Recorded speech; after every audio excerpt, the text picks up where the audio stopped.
নমস্কার বন্ধুরা, কেমন আছেন সবাই? রত্নাস কিচেনে আপনাদের স্বাগত। আমার আজকের রেসিপি ব্রেকফাস্ট বা টিফিন। নতুন স্বাদের কিছু খেতে ইচ্ছে করলে রুটি পরোটা ছাড়া কি বানানো যায়, তখন আপনারা এই রেসিপিটি তৈরি করে নিতে পারেন। মাত্র 5 মিনিটের রেসিপি, আর আটা ময়দা চালের গুঁড়ি ছাড়াই তৈরি করে নেওয়া যাবে। আশা করি আজকের আমার এই রেসিপি আপনাদের ভালো লাগবে।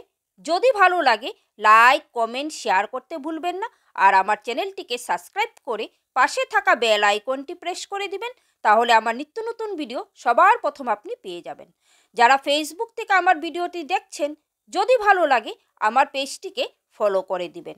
তো বন্ধুরা, চলুন আজকের এই ব্রেকফাস্ট বা টিফিন রেসিপিটা কিভাবে তৈরি করলাম সেটাই এখন আপনাদের সাথে শেয়ার করব। এখানে আমি একটা মিক্সিং বোল নিয়ে নিয়েছি, আর এর মধ্যে দিয়ে দিব আমি এই মেজারিং কাপ দিয়ে 1 কাপ সুজি।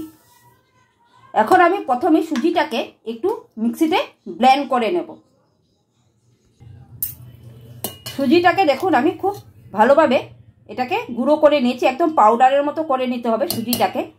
এখন আমি এর মধ্যে দিয়ে দিব একটা মিডিয়াম সাইজের আলুকে। দেখুন আমি এইভাবে ছোট ছোট টুকরো করে কেটে নিয়েছি, আর খুব পাতলা পাতলা করে কিন্তু কেটে নিয়েছি আলুগুলোকে খুব পাতলা করে কাটলে কি হবে, যখন এটাকে ব্লেন্ড করা হবে আলুগুলো কিন্তু খুব ভালোভাবে কিন্তু ব্লেন্ড হয়ে যাবে।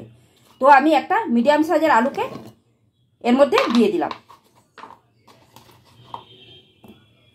আর দিয়ে দিচ্ছি এর মধ্যে আমি 2 চামচের মতো, বড় চামচের 2 চামচ টক দই,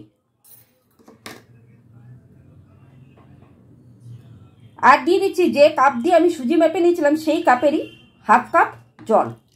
এখন এটার আমি একটা স্মুথ ব্যাটার তৈরি করে নেব। দেখুন আমি ঠিক এরকমভাবে কিন্তু এটাকে পেস্ট তৈরি করে নিয়েছি। খুব স্মুথ করে কিন্তু পেস্টটা তৈরি করতে হবে। এখন আমি এটাকে একটা পাত্রে ঢেলে নেব। সুজি আর আলু দিয়ে যে ব্যাটারটা তৈরি করেছিলাম, মিক্সিতে পেস্ট করে নিয়েছিলাম, সেই ব্যাটারটা আমি এখন একটা বোলের মধ্যে ঢেলে নিয়েছি দেখুন। আর এই সুজি আর আলুর ব্যাটারের থিকনেসটা দেখুন, ঠিক এরকম ঘনত্বের কিন্তু ব্যাটারটা তৈরি হবে। একদম পাতলাও হবে না, আবার খুব বেশি ঘনও হবে না। ব্যাটারটা ঠিক এরকম কনসিস্টেন্সিরই রাখতে হবে। এখন আমি এর মধ্যে কিছু উপকরণ অ্যাড করে দেব। এখানে দিয়ে দিব প্রথমে আমি কিছুটা পেঁয়াজ কুচি। একটা আমি বড় সাইজের পেঁয়াজকে এইভাবে ছোট ছোট করে কুচিয়ে নিয়েছি, এই পেঁয়াজ কুচিটা দিয়ে দিলাম। তারপর দিয়ে দিচ্ছি এখানে কিছুটা বাঁধাকপি, এরকমভাবে কুচিয়ে নিয়েছি বাঁধাকপি কুচি। তারপর দিয়ে দিচ্ছি কিছুটা বিনস কুচি। বিনসগুলোকে একদম ছোট ছোট মিহি করে আমি কুচিয়ে নিয়েছি দেখুন। তো আমি এখানে গাজর, বিনস আর এখানে দিয়ে দিচ্ছি কিছুটা গাজর, এইভাবে গ্রেট করে নিয়েছি, গাজর দিয়ে দিলাম। আর দিয়ে দিচ্ছি একটা ছোট সাইজের টমেটো কুচি, আর দিয়ে দিচ্ছি 2টো কাঁচা লঙ্কা কুচি। এখানে আমি গাজর, বিনস আর বাঁধাকপি দিয়ে করছি।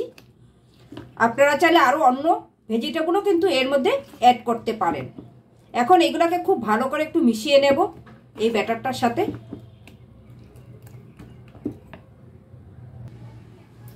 এখন আমি এর মধ্যে দিয়ে দিব কিছুটা ধনেপাতা কুচি, আর দিয়ে দিব স্বাদ অনুযায়ী লবণ,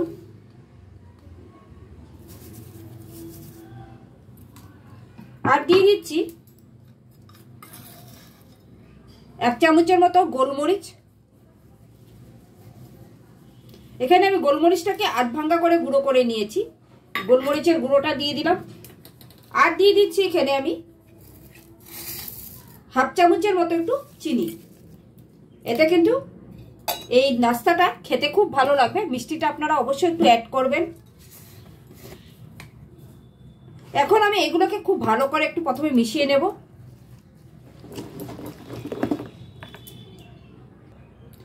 সবজিগুলোকে আমি ব্যাটারের সাথে খুব ভালো করে মিশিয়ে নিয়েছি। এখন আমি এর মধ্যে অ্যাড করে দিচ্ছি এই চায়ের চামচে 3 ভাগের 1 ভাগ একটু খাবার সোডা।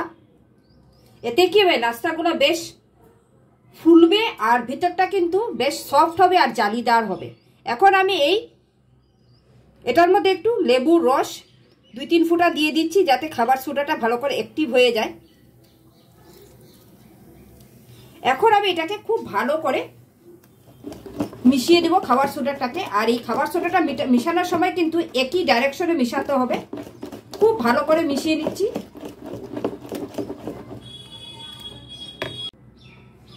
আমার কিন্তু খাবার সোডাটা খুব ভালো করে মেশানো হয়ে গেছে। এখন আমরা নাস্তাটা তৈরি করতে চলে যাব।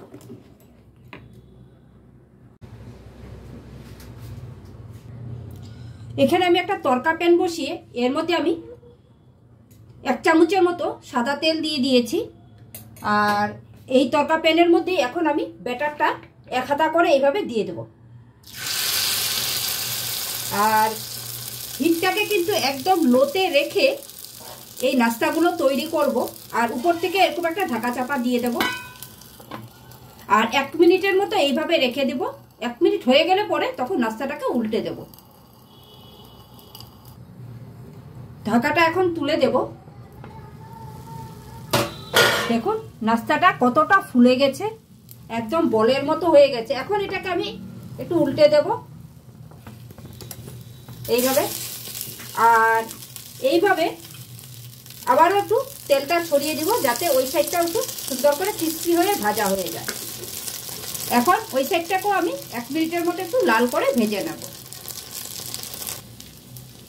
এখন এই নাস্তাটাকে আমি উঠিয়ে নেব। এই নাস্তাটা আমার হয়ে গেছে, দেখুন।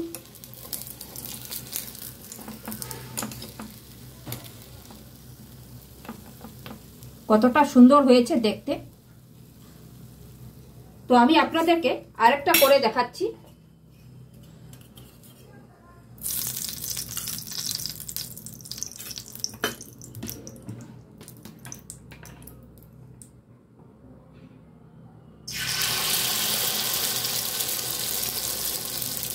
এখন আমি এটাকে আবারও 1 মিনিটের জন্য ঢাকা চাপা দিয়ে দেব। ঢাকাটা আবারও তুলে দেব। দেখুন প্রত্যেকটা নাস্তা কি সুন্দর ফুলে উঠেছে। এই নাস্তাগুলো এই উপরটা ক্রিস্পি হবে আর ভেতরটা কিন্তু একদম নরম তুলতুলে হবে। এই খাবার সোডার দেওয়ার জন্যই কিন্তু নাস্তাগুলো এরকম সুন্দর করে ফুলে উঠছে। আর উপরটা কিন্তু এরকম একটু ক্রিস্পি হবে খেতে, আর ভেতরটা কিন্তু একদম নরম তুলতুলে আর জালিদার হবে। এখন আমি এই সাইডটাকেও একটু লাল করে ভেজে নেব। এখন এটাকে আবার উল্টে দেব।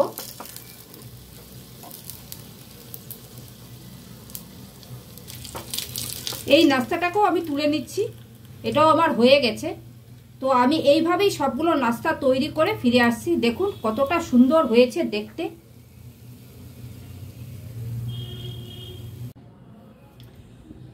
বন্ধুরা আমার নাস্তাগুলো সব তৈরি হয়ে গেছে। দেখুন কতটা সুন্দর হয়েছে দেখতে। আমি আপনাদেরকে একটা ছিঁড়ে দেখাচ্ছি নাস্তাগুলোর ভিতরটা কতটা সফট হয়েছে আর কতটা জালিদার হয়েছে। দেখুন আর উপরটা কিন্তু বেশ ক্রিস্পি হয় এই নাস্তাগুলোর। তো বন্ধুরা আজকের এই নাস্তা রেসিপিটা আপনাদের কেমন লাগলো অবশ্যই আমাকে কমেন্টস করে জানাবেন। আপনারা সকালের টিফিনে বা বিকালের টিফিনে আপনারা এই নাস্তাটা তৈরি করে খেতে পারেন। খুবই দুর্দান্ত স্বাদের হয় খেতে। আশা করি আপনাদের ভালো লাগবে আজকের এই রেসিপিটা। তো আজকের এই ভিডিওটা আমি এখানেই শেষ করছি। আপনারা সকলেই সুস্থ থাকবেন, ভালো থাকবেন। আবার একটা নতুন ভিডিও নিয়ে আপনাদের সাথে আমার দেখা হবে। Thank you.